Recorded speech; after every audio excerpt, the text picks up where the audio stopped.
Please welcome Amy Liu, who will present Emily Scott, Kristin Kaufman, and Susan Wackerbarth-Olfeld.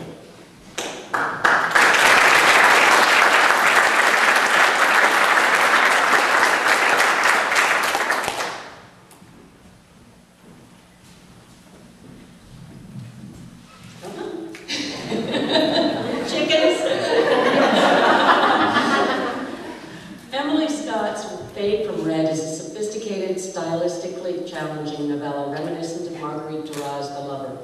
Two storylines interweave: a love affair between the young narrator and an older woman, and the narrator's childhood abuse at the hands of a jealous mother. This is a powerful book, both in terms of subject and form, as Emily renders the prose with cyclical patterns of narration and a mirror device that flips the details of reality. The result is a work of poetic lyricism and psychological complexity that is both moving and astute. To quote Emily's second reader, Micheline, the writing is lovely, filled with strange and particular images.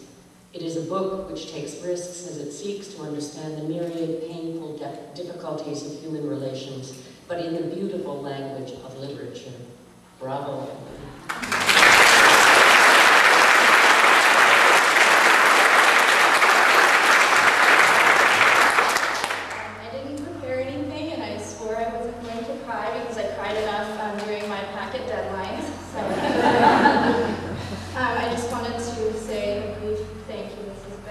Wonderful and transformative experience, both in my life and in my writing. I've gone through more changes than I ever thought would happen by entering this program. I was warned that this could, change your life. I didn't know it would change it quite like this. So I wanted to thank my friends who are standing here and there, and a few in the audience.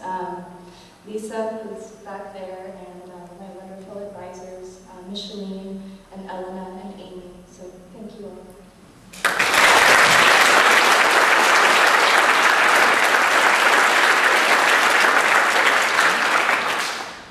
In her thesis novella, Ethne Taylor is Dead, Kristin Kaufman tells the story of a woman who struggles to do anything, everything, to be her own person, in spite of Victorian society's stigma against independent women. Ethne, a blossoming poet, is dead set against marrying when she attracts the attention of young Edward Polly, who encourages her ambition and talent even as he woos her. Ethne's widowed father, meanwhile, is determined for Ethne to remain at home as his social companion.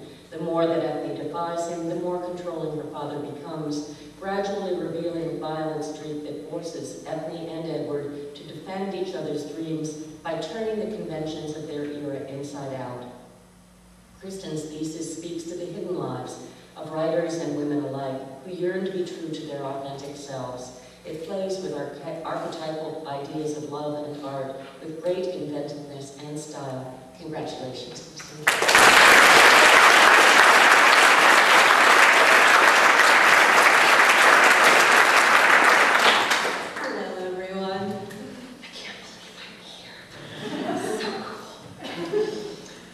When I first arrived at Goddard, a graduate told me this program goes by quickly with long moments. This seemed to be the truest statement for me, truer than trust the process, and a year and a half is a short time to write a novel. Also true, we as writers are burdened with the truth, and the truth is that I wouldn't be here without the support and love of my family. Thanks for having patience with my long nights of studying and writing. P.S. I secretly loved it. Thank you, my advisors, Elena, Victoria, and Amy, for your hard work and vision for me. Thank you to my second reader, Dara, for giving me excitement and focus for post-Goddard revision.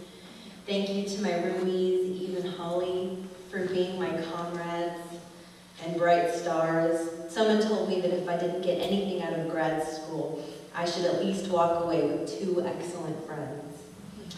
Thank you for this community. I thank the Lord for this experience, and I'm grateful for the many lessons I've learned here. Thank you.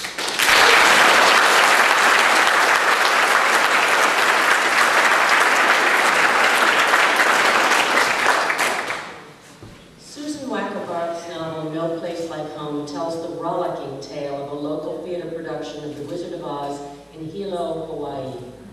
The actors in various stages of relationship collapse are all searching for a sense of belonging, connection, and home.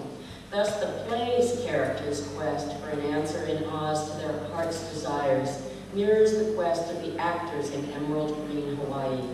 And what a portrait of Hawaii, where sodium streetlights cast an orange glow on the weathered storefronts. At night, mosquito dentists drill for the brain.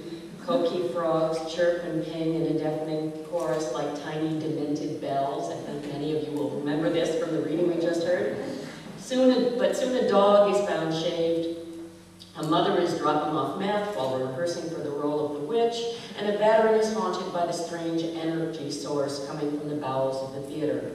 Susan plays with all the props, yet ultimately her novel is a poignant tale of the ends to which we will go for love and how difficult it is to predict what awaits us over the rainbow. Well done, Susan.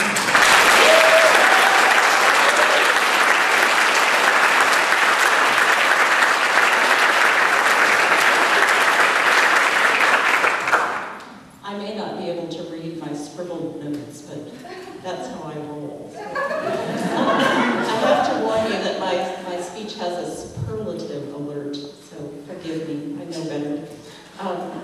Thank you to the Goddard program, because it simultaneously threw me off balance and then caught me again before I could fall down on my face. Thank you to my two formidable and inimitable Goddard advisors, Victoria Nelson, who I had for G1 and G2. Victoria figured out what I was writing before I had a clue, and that encouraged me to sharpen my knife. So I appreciate that. And then Amy Lou for G3 and G4, who told me what I needed to hear, even if I didn't always want to, and in a way that I could hear it and act on it. They are both frighteningly intelligent and also disarmingly warm and charming people. So thank you more than I can say. Also thank you to Rogelio Martinez, who was my second reader, not here today, who read my entire 322-page thesis and gave me detailed comments, a heroic effort, very helpful. And then thank you also to the other wonderful faculty members whose workshops I have benefited from and have shamelessly incorporated into my own teaching, with credits, of course. Thank you to Paul for Aristotle and the Wizard of Oz, and Darla. And then thank you to my classmates, many of whom are graduating today, and also those who are continuing on, especially to my roommate, Valerie Burgess, who I'm going to miss terribly, and my other G group cronies. And then just a privilege to be part of such a wonderful, warm, quirky, fun group. And it's just, I envy you G1s starting out. It's just such a great place to be. Okay. Thank you to my family, many of whom are here today. I'm thrilled that my niece, Nicole Bade, is a G2. We've overlapped. It's really wonderful. And then thanks to my parents, Dave and Judy Walkerbart, also here. Thank you for your unfailing, unconditional love and support for 50 years. I realize now how rare this is and how fortunate I was to grow up with that. Thanks to my husband, Tim, for all of his patience and support, and also a plentiful supply of ideas, some of which I've actually used. And finally, thanks to my beloved children and best friends, Peter and Laura Sellier, who have always urged me on to whatever I wanted to do with enthusiasm and faith. Thank you, and I love you, all of you.